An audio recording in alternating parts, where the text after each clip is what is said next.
ओम शांति। बाबा के महावाक्य सुनते हैं। बाबा कहते, मीठे बच्चे, ये नॉलेज बिल्कुल शांति की है। इसमें कुछ भी बोलना नहीं है, सिर्फ शांति के सागर बाप को याद करते रहो। प्रश्न, उन्नति का आधार क्या है? बाप की शिक्षाओं को धारण कब कर सकेंगे? उत्तर, उन्नति का आधार है लव, प्यार। एक बाप से सच्चा प्यार चाहिए। नजदीक रहते भी यदि उन्नति नहीं होती तो जरूर लव की कमी है। लव हो तो बाप को याद करें। याद करने से सब शिक्षाओं को धारण कर सकते हैं। उन्नति के लिए अपना सच्चा सच्चा चार्ट लिखो। बाबा से कोई भी बात छिपाओ नहीं। आत्म अभिमानी बनते खुद को सुधारते रहो। माना रोज हमने क्या करना है, जो भी कमी कमजोरी है उनको खत्म करने के लिए अपना चार्ट रखना है। जैसे व्यापारी लोग क्या करते हैं, खाता होता है उनके पास में, कितना पैसा किससे लेना है, कितना देना है, घाटा नफा सब उसमें लिखते हैं। तो इसी प्रकार हमें भी हमारे कर्मों पर विशेष ध्यान देना है और अपने हमने पुण्य की कमाई करी या नहीं करी, धर्म कर्म कुछ किया या नहीं किया, बाबा को कितना याद किया, कितना बाबा की श्रीमत पर चले, वो सब कुछ उसमें लिखना चाहिए। ये आंतरिक कमाई है। ओम शांति। बच्चे, अपने को आत्मा समझकर बैठो और बाप को याद करो। बाबा पूछते हैं, जब भी कहाँ सभा में भाषण करते हो तो घड़ी घड़ी ये पूछते हो कि तुम अपने को आत्मा समझते हो या देह? अपने को आत्मा समझकर यहाँ बैठो।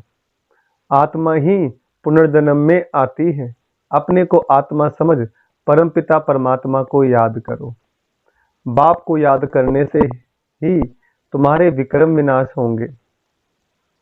इसको योग अग्नि कहा जाता है। निराकार बाप निराकारी बच्चों को कहते हैं, मुझे याद करने से तुम्हारे पाप कट जाएंगे और तुम पावन बन जाएंगे।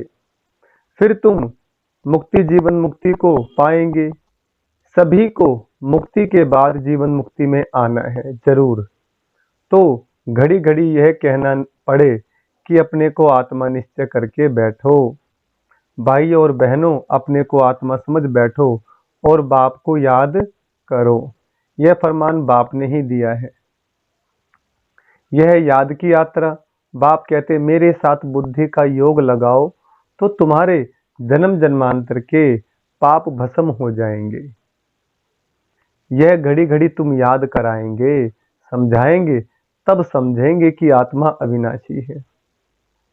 देह विनाशी है, अविनाशी आत्मा ही विनाशी देह धारण कर 5 बजाय एक शरीर छोड़ फिर दूसरा लेती है। आत्मा का स्वधर्म तो शांति है, वह अपने स्वधर्म को भी नहीं जानते हैं। अब बाप कहते हैं, मुझे याद करो तो विक्रम विनाश होंगे। मूल बात यह है, पहले पहले तुम बच्चों को यही मेहनत करनी है। बेहद का बाप आत्माओं को कहते हैं, इसमें कोई शास्त्र उठाने की दरकार नहीं। तुम गीता का मिसाल देते हो तो भी कहते हैं, तुम सिर्फ गीता उठाते हो, वेदों का नाम क्यों नहीं लेते हो? बाबा ने कहा, उनसे पूछो वेद किस धर्म का शास्त्र है? कहते हैं आर्य धर्म का। आर्य किसको कहते हैं? हिंदू धर्म तो है नहीं, आदि सनातन तो है ही देवी देवता धर्म। फिर आर्य कौन सा धर्म है? आर्य तो आर्य समाजियों का धर्म होगा। आर्य धर्म तो नाम ही नहीं है। आर्य धर्म किसने स्थापन किया? तुमको वास्तव में गीता को भी नहीं उठाना है। पहली बात है, अपने को आत्मा समझ बाप को याद करो तो सतो प्रधान बन जाएंगे। इस समय सब है तमो प्रधान। पहले पहले तो बाप का ही परिचय देना है, महिमा भी बाप की करनी है। यह भी तुम तब कह सकेंगे जब तुम खुद बाप को याद करते होंगे। इस बात की बच्चों में कमजोरी है। बाबा हमेशा कहते हैं, याद की यात्रा का चार्ट रखो। दिल से हर एक पूछे, हम कहाँ तक याद करते हैं। दुनिया में ना आकर्षण बहुत है, ये ध्यान रखिए। जिस प्रकार हम कोई चीज देखते हैं अच्छी लगती है, उसे खरीदने का मन करता है और हमारी जेब से पैसा खर्च होता है। इसी प्रकार दुनिया में मायावी आकर्षण बहुत हैं जो हमारे पुण्य को खत्म करते हैं, हमारे अंदर की इंसानियत को खत्म करते हैं। वो माया का आकर्षण जो है, जैसे किसी चीज को देखा हमने तो हमारे पैसे खर्च होते हैं, जब खरीद लेते हैं, परचेज करते हैं उसको। ऐसे हमारे पुण्य खत्म ना हो, हमने पुण्य को बढ़ाना है। इसलिए अच्छा अच्छा देखें, अच्छा अच्छा खाएं, अच्छा अच्छा पहने ओढ़ें, लेकिन मर्यादा के अंदर में। आपको देख करके लोगों के मन में कैसे विचार उठते हैं, सोचेंगे जरा इस बात को हम, क्योंकि हम भगवान की सर्वश्रेष्ठ रचना इंसान हैं। देवी देवताओं के हाथ पांव भी मनुष्य के उसमें ही दिखाए हैं। तो अभी आप समझ लीजिए, हम भगवान की सबसे मूल्यवान मूर्ति हैं। हमने बनाई वो मूर्ति और भगवान ने बनाई ये मानव की मूर्ति, इंसान की मूर्ति, जो चलती भी है, फिरती भी है, सारे कार्य करती है। तो इस शरीर रूपी मंदिर के अंदर आत्मा परमात्मा की संतान, तो इसका विशेष ध्यान दीजिए। दिल से हर एक पूछे हम कहाँ तक याद करते हैं। तुम बच्चों के दिल में अथाह खुशी रहनी चाहिए। तुमको अंदरूनी खुशी होगी तो दूसरों को भी समझाने का असर होगा।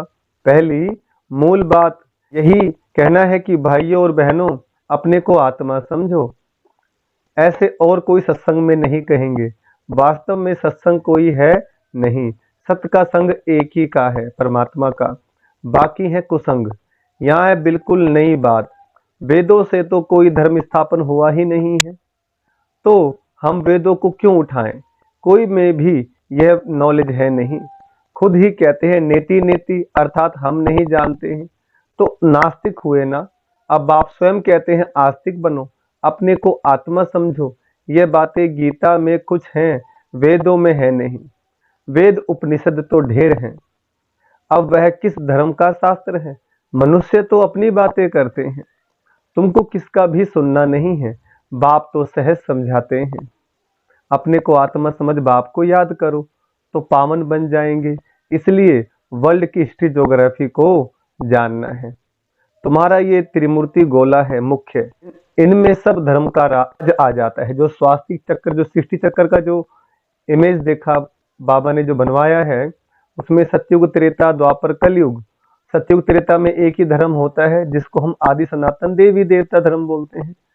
और जब वो द्वापर युग आया तो अपने आप को हिंदू कहलाने लगे और मूर्ति पूजा करने लगे। जबकि सतयुग त्रेता में मनुष्य ही देवता रूप में था, भगवान भगवती के रूप में था, उनकी सब कर्मेंद्रियां अपने कंट्रोल में थी। आप देखो देवी देवताओं के सामने जाकर के आंखें बंद हो जाती हैं, सर नीचे की ओर हो जाता है, हाथों को जोड़ते हैं। क्यों आखिर? क्योंकि परमात्मा कहते हैं कि तुम्हारे भीतर ही से ही, तुम्हारे भीतर बैठा है वो देवता आत्मा, उसको पहचान ले। अंतर मन को साफ कर, मुझे याद कर, तो अंदर ही मंदिर है। ये ध्यान रखिए। और देखिए, मंदिर के अंदर में जाते हैं तो कितनी शुद्धता रखते हैं, कितनी पवित्रता रखते हैं। बड़ा ही नहा धो करके जाएंगे, शुद्ध होकर के जाएंगे, आलतू फालतू बात कोई नहीं करते हैं यहाँ वहाँ की। दृष्टि को भी पावन रखते हैं। तो इसी प्रकार हमें क्या करना है, जब उन देवताओं का जो मानव शरीर है उनके सामने जाकर के हम क्या रखते हैं, दृष्टि अच्छी रखेंगे, खान पान भोग जो है अच्छा लगाएंगे उनको। तो इसी प्रकार हमें भी अपने आप को भोग अच्छा लगाना है, अपने विचारों को शुद्ध रखना है, अच्छा ज्ञान का भोजन देना है। शरीर को डाइट तो देते हैं हम, लेकिन विचारों को भी सही डाइट दीजिए आप, तभी कल्याण होगा। बाबा ने कहा है त्रिमूर्ति गोला बड़ा बड़ा बनाकर दिल्ली के मुख्य स्थान पर जहां आना जाना बहुत हो वहां लगा दो। 3 सीट पर हो। सीढ़ी में तो और धर्मों का नहीं आता है, मुख्य यह 2 चित्र हैं, समझाना ही इस पर है। पहले है बाप का परिचय, बाप से ही वर्षा मिलता है। इस बात का निश्चय कराने बिगर तुम्हारा कुछ भी कोई समझ नहीं सकेगा। एक बाप को ही नहीं समझा है तो दूसरे चित्रों पर ले जाना ही फालतू है। अलफ को समझने बिगर कुछ भी समझेंगे नहीं। बाप के परिचय बिगर और कोई भी बात ना करो। बाप से ही बेहद का वर्षा मिलता है, बाबा ख्याल करता है। ऐसी सहज बात क्यों नहीं समझते हैं? तुम्हारी आत्मा का बाप वह शिव है, उनसे ही वर्षा मिलता है। तुम सब आपस में ब्रदर्स हो। जब इस बात को भूलते हो तब तमो प्रधान बन जाते हो। अब बाप को याद करो तो सत्व प्रधान बन जाएंगे। मूल बात है ही रचयिता और रचना को जानना। कोई भी जानते नहीं, ऋषि मुनि भी जानते नहीं है। तो पहले बाप का परिचय दे। सबको आस्तिक बनाना है। दुनिया नास्तिक बनी हुई है, परमात्मा को नहीं जानती।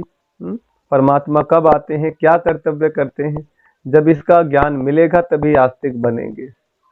बाप कहते हैं मुझे जानने से तुम सब कुछ जान जाएंगे। मुझे नहीं जाना तो कुछ भी तुम समझेंगे नहीं। मुफ्त तुम अपना समय वेस्ट करते हो।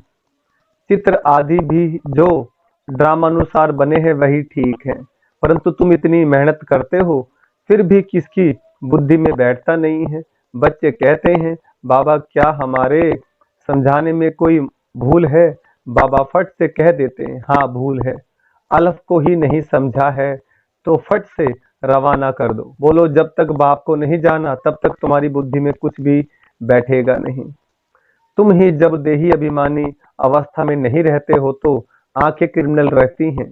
सिविल तब बनेगी जब अपने को आत्मा समझेंगी। देही अभिमानी होंगे तो फिर तुमको आंखें धोखा नहीं देंगी। देही अभिमानी नहीं तो माया धोखा देती रहेगी।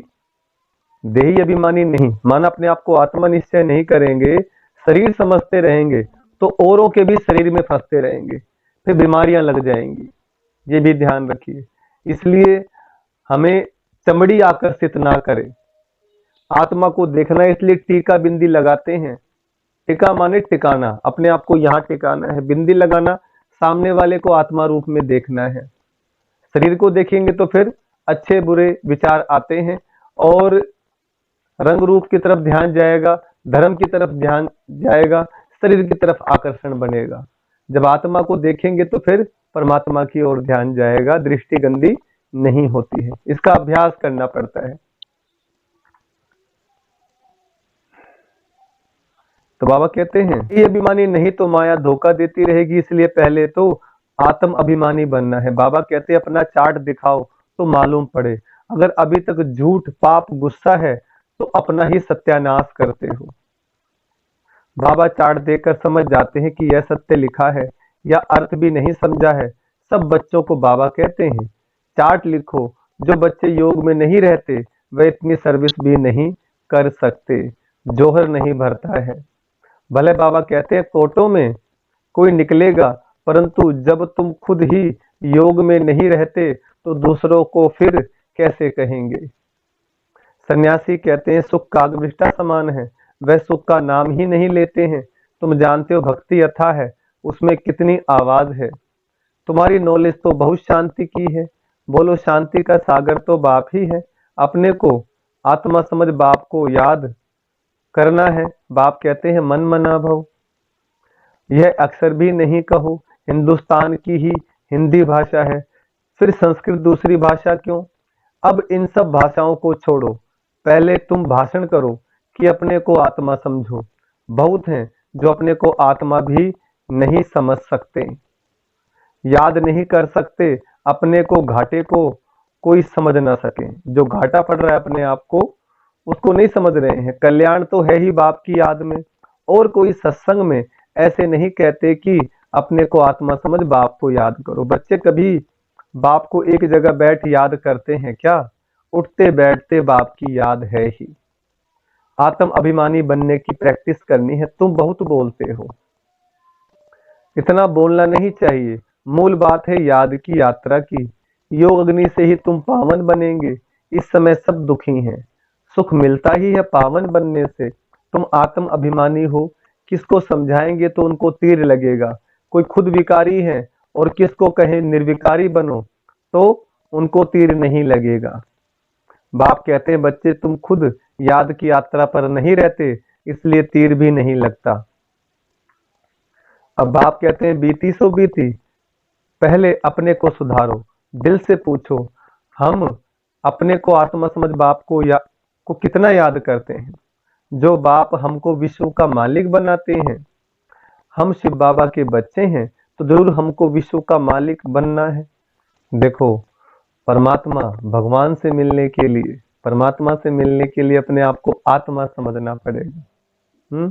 इसलिए परमात्मा आत्मा से बात करते हैं, शरीर से नहीं। शरीर तो माध्यम है, जरिया है। तो इसलिए अब हमें अंतर ध्यान होकर के आत्मिक स्थिति बनानी है, तभी परमात्मा की शक्तियां ले पाएंगे हम। बाबा कहते हैं, वही एक मासूक आकर तुम्हारे सामने खड़ा हुआ है तो उनके साथ बहुत लव होना चाहिए। लव माना याद, जिससे प्रेम होता है, लव होता है, उसको याद करते हैं। शादी होती है तो स्त्री का पति के साथ कितना लव होता है। तुम्हारी भी सगाई हुई है, शादी नहीं। वह तो जब विष्णुपुरी में जाएंगे, सतयुग में जाएंगे, पहले शिव बाबा के पास जाएंगे, फिर ससुर घर जाएंगे। सगाई की खुशी कम होती है क्या?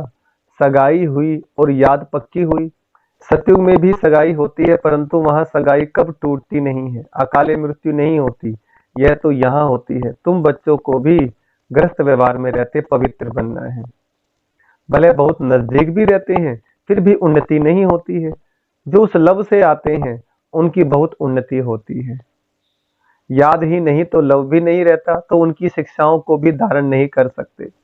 काम वासना के पीछे दुनिया मरी जा रही है। कहते हैं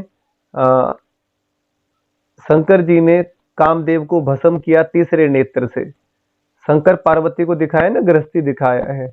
इसी प्रकार हमें घर गृहस्थ में रह करके क्या करना है?